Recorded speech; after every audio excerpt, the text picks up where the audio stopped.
Mantan penyidik Komisi Pemberantasan Korupsi Ronald Paul mengungkapkan bahwa mantan Ketua KPK Firly Bahuri pernah menghalangi upaya penyidikan terhadap Sekretaris Jenderal PDI Perjuangan Hasto Kristianto.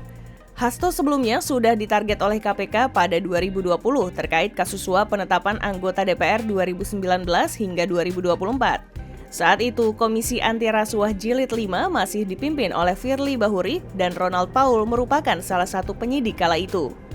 Ronald diperiksa sebagai saksi oleh penyidik KPK Rabu 8 Januari 2025 untuk tersangka Hasto Kristianto dan advokat sekaligus kader PDIP Doni Tri Istiqomah. Ronald mengakui dugaan perintangan penyidikan kasus Harun juga berasal dari internal KPK, bahkan dari Ketua KPK. Menurut Ronald, upaya perintangan yang turut dilakukan Firly adalah melarang penyidik KPK menggeledah kantor DPP PDIP di Menteng, Jakarta Pusat 2020 lalu. Sementara itu, Kapolri Jenderal Listio Sigit Prabowo meminta kepada anak buahnya agar segera menuntaskan kasus dugaan pemerasan di Kementerian Pertanian yang dilakukan ex-ketua KPK Firly Bahuri.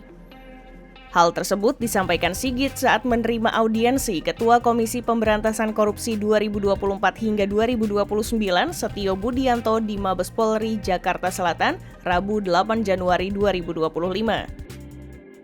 Terkait dengan PR-PR yang harus dituntaskan, ya tentunya kita minta untuk betul-betul bisa dituntaskan seperti tadi itu, Kapolri Jenderal Listio Sigit Prabowo.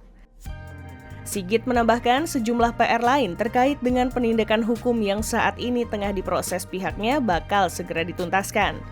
Firly, mantan polisi berpangkat komisaris jenderal, ditetapkan sebagai tersangka pemerasan terhadap mantan Menteri Pertanian Syahrul Yassin Limpo.